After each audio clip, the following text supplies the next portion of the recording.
ಮುಖ್ಯಮಂತ್ರಿ ಸಿದ್ದರಾಮಯ್ಯನವರ ಮೂಡ ಪ್ರಕರಣ ಏನಿದೆ ಈಗ ಹೊಸ ತಿರುವನ್ನ ಪಡ್ಕೊಳ್ತಾ ಹೋಗ್ತಾ ಇದೆ. ಈಗ ಅವರ ಪತ್ನಿ ಮೂಡ ಸೈಟ್ ಅನ್ನು ವಾಪಸ್ ಮಾಡಿ ಒಂದು ಪತ್ರವನ್ನ ಬರೆದಿದ್ದಾರೆ. ಪತ್ನಿ ಪತ್ರವನ್ನ ಈಗ ಮುಖ್ಯಮಂತ್ರಿ ಸಿದ್ದರಾಮಯ್ಯನವರು ಸಮರ್ಥಿಸಿಕೊಂಡಿದ್ದಾರೆ. ಇನ್ನು ವಿರೋಧ ಮಾಡಕ್ಕಾಗುತ್ತಾ? ವಿವಾದದಿಂದ ನನ್ನ ಪತ್ನಿ ನೊಂದಿದ್ದಾರೆ, ಸಹಜವಾಗಿ ಇರುತ್ತೆ. ನನ್ನ ಪತ್ನಿ ಸ್ವತಂತ್ರವಾಗಿ ನಿರ್ಧಾರವನ್ನ ಕೈಗೊಂಡಿದ್ದಾರೆ, ನನ್ನ ಗಮನಕ್ಕೆ ಅದನ್ನು ತಂದಿಲ್ಲ ಅಂತ ಹೇಳಿ ನನ್ನ ರಾಜಕೀಯ ತೇಜೋವಧೆಯಿಂದ ಬೇಸತ್ತು ಸೈಟ್ ಅನ್ನ ವಾಪಸ್ ಕೊಟ್ಟಿದ್ದಾರೆ ಪತ್ನಿ ಅನ್ನುವಂಥದ್ದನ್ನ. ವಿಜಯನಗರದಲ್ಲಿ ಸೈಟ್ ಕೊಡಿ ಅಂತಾನೂ ಕೂಡ ನಾವು ಎಲ್ಲೂ ಕೇಳಿರಲಿಲ್ಲ. ಪತ್ನಿ ಪಾರ್ವತಿ ನಿರ್ಧಾರವನ್ನ ಮುಖ್ಯಮಂತ್ರಿ ಸಿದ್ದರಾಮಯ್ಯನವರು ಸಮರ್ಥಿಸಿಕೊಂಡಿದ್ದಾರೆ. ನನ್ನ ಹೆಂಡತಿ ತಗೊಂಡಿರೋದು ತೀರ್ಮಾನ. ನನ್ನ ಹೆಂಡತಿ ಸ್ವತಂತ್ರವಾಗಿ ತೀರ್ಮಾನ ತಗೊಂಡಿರ್ತಕ್ಕಂಥದ್ದು. ನನ್ನ ಜೊತೆ ಏನು ಚರ್ಚೆ ಮಾಡಿಲ್ಲ. ನನಗೆ ಆಮೇಲೆ ಗೊತ್ತಾಯಿತು, ಲೆಟರ್ ಕಳಿಸಿದ ಮೇಲೆ.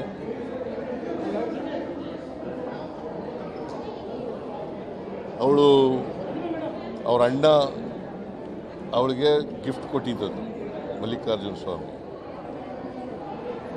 ಅವಳು 3 ಎಕರೆ 16 ಗುಂಟೆ ಜಮೀನ ಮಾಲೀಕರಾಗಿದ್ದರು. ಅದನ್ನು ಮೂಡಾದವರು ಸುಮ್ಮನೆ ಕೇಳಮ್ಮ, ಕೇಳಿಸ್ತಾ ಇಲ್ವಾ?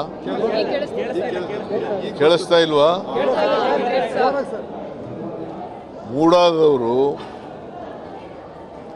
ಅದನ್ನು ಎನ್ಕ್ರೋಚ್ ಮಾಡ್ಕೊಂಡು ಸೈಟ್ ಮಾಡಿ ಹಂಚ್ಬಿಟ್ಟಿದ್ರು. ಅದಕ್ಕೆ ನನಗೆ ಬದಲಿ ನಿವೇಶನ ಕೊಡಿ ಅಂತ ಕೇಳಿದರು. ಬದಲಿ ಜಮೀನು ಕೊಡಿ, ಬದಲಿ ನಿವೇಶನ ಕೊಡಿ. ಅವರು ವಿಜಯನಗರದಲ್ಲಿ 3 ಮತ್ತು 4ನೇ ಸ್ಟೇಜ್ನಲ್ಲಿ ಕೊಟ್ಟಿದ್ದರು. ವಿಜಯನಗರದಲ್ಲೇ ಕೊಡಬೇಕು ಅಂತ ಕೇಳಿರಲಿಲ್ಲ. ನಮಗೆ ಬದಲಿ ನಿವೇಶನ ಕೊಡಿ ಅಂತ ಕೇಳಿದ್ರು.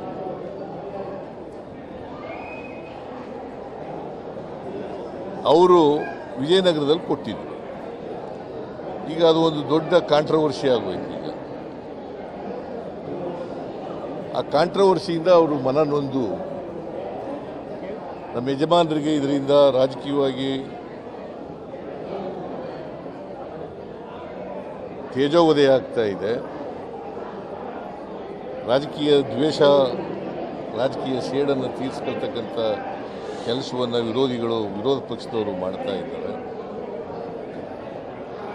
ಈ ಸೈಟ್ಗಳು ನನಗೆ ಬೇಡಿಕೆ ಬೇಡ ಅಂತೇಳಿ ಕೊಟ್ಬಿಟ್ಟಿದ್ದಾರೆ. ಸಹೋದ್ಯೋಗಿ ಪೊಲಿಟಿಕಲ್ ಬ್ಯೂರೋ ಇಂದ ಶ್ರೀನಿವಾಸ್ ರಾವ್ ದಳವಿ ನನ್ನ ಸಂಪರ್ಕಕ್ಕೆ ಸಿಗ್ತಾ ಇದ್ರು. ಶ್ರೀನಿವಾಸ್, ಮುಖ್ಯಮಂತ್ರಿಗಳು ಟ್ವೀಟ್ ಮೂಲಕವಾಗಿ ಹೇಳಿದ್ರು, ಇದೆಲ್ಲ ವಿಚಾರವನ್ನು ಭಾವನಾತ್ಮಕ ಕೂಡ ಮಾತನಾಡಿದ್ರು. ಅದಾದ ನಂತರ ಅದು ರಾಜಕೀಯವಾಗಿ ಟೀಕೆಗಳಿಗೆ ಎಡೆ ಮಾಡಿಕೊಡ್ತು. ಬಟ್ ಒಬ್ಬ ಮನೆಯಲ್ಲಿರುವಂತಹ ಹಸ್ಬೆಂಡಿಗೆ ಪತ್ನಿ ಆಗಿರುವಂಥವಳು ಪತ್ರವನ್ನು ಬರೆದು ನನಗೆ ಬೇಡ ಅಂತ ಕಳುಹಿಸಿದ್ದು ಕೂಡ ಗೊತ್ತಿರೋದಿಲ್ಲ, ಗಿಫ್ಟ್ ರೂಪದಲ್ಲಿ ಪಡ್ಕೊಂಡಿರೋದು ಗೊತ್ತಿಲ್ಲ ಅಂತಂದರೆ ಬಹಳ ಆಶ್ಚರ್ಯ ಅನಿಸುತ್ತೆ. ಅರುಣ್, ಹೌದು. ಆದ್ರೆ ಎಲ್ಲೋ ಒಂದ್ ಕಡೆ ಸಿಎಂ ಅವರು ರಕ್ಷಣಾತ್ಮಕವಾದಂತಹ ಹೋರಾಟವನ್ನ ತಮ್ಮ ಹೇಳಿಕೆಗಳಿಂದ ಮಾಡ್ತಿದ್ದಾರೆ ಅಂತ ಅನ್ಸುತ್ತೆ. ಸಹಜವಾಗಿ ಒಂದೇ ಮನೇಲಿ ಇಂಥ ಸಂದರ್ಭದಲ್ಲಿ ಇದೆಲ್ಲ ಪ್ರಕ್ರಿಯೆಗಳು ಸಿದ್ದರಾಮಯ್ಯನವರಿಗೆ ಮತ್ತೆ ಅವರ ಹೆಂಡತಿಯ ಮಧ್ಯೆ ಚರ್ಚೆಗಳಾಗಿರ್ತವೆ. ಆದ್ರೆ ರಾಜಕೀಯವಾಗಿ ಅದನ್ನ ಫೇಸ್ ಮಾಡಬೇಕಾದಂತ ಅನಿವಾರ್ಯತೆ ಸಿದ್ದರಾಮಯ್ಯನವ್ರಿಗಿರೋದ್ರಿಂದ ಇವತ್ತಿನ ತಮ್ಮ ಹೇಳಿಕೆಯಲ್ಲಿ ನನಗೆ ಆ ಮಾಹಿತಿ ಗೊತ್ತಿಲ್ಲ, ಏನು ತಮ್ಮ ಮೇಲೆ ಏನು ಅಪಮಾನ ಬರ್ತಿದೆ, ಟಾರ್ಗೆಟ್ ಅನ್ನ ಮಾಡ್ತಿದ್ದಾರೆ, ರಾಜಕೀಯವಾಗಿ ತೊಂದರೆ ಆಗ್ತಿದೆ ಅನ್ನುವಂಥ ಹಿನ್ನೆಲೆಯಲ್ಲಿ ನನ್ನ ಗಮನಕ್ಕೆ ಬಾರದೆ ನನ್ನ ಹೆಂಡತಿ ಸೈಟ್ ಅನ್ನ ವಾಪಸ್ ಕೊಟ್ಟಿದ್ದಾರೆ ಅನ್ನುವಂಥ ಮಾತುಗಳನ್ನ ಸಿದ್ದರಾಮಯ್ಯನವರು ಹೇಳಿದ್ರು. ಜೊತೆಗೆ ತಮ್ಮ ಹಳೆ ಅಂದ್ರೆ ಇತಿಹಾಸವನ್ನ ಹೇಳುವಂತ ಪ್ರಯತ್ನ ಮಾಡಿದ್ರು. ನಾವೆಲ್ಲೂ ಕೂಡ ಇಲ್ಲೇ ಇಂಥ ಜಾಗದಲ್ಲೇ ಸೈಟ್ ಕೊಡಿ ಅಂತ ಹೇಳಿರಲಿಲ್ಲ, ವಿಜಯನಗರದಲ್ಲಿ ಮೂಡದವರು ಕೊಟ್ಟರು. ಇದೆಲ್ಲವೂ ಒಂದ್ ಕಡೆ. ಮತ್ತೊಂದು ಕಡೆ ಇಡಿ ಎಂಟ್ರಿ ಏನಾಗಿದೆ ಅದಕ್ಕೆ ಸಂಬಂಧಪಟ್ಟಂತೆ ಕೂಡ ಒಂದಿಷ್ಟು ಮಾಹಿತಿಗಳನ್ನ ಸಿದ್ದರಾಮಯ್ಯನವರು ಕೊಟ್ಟರು.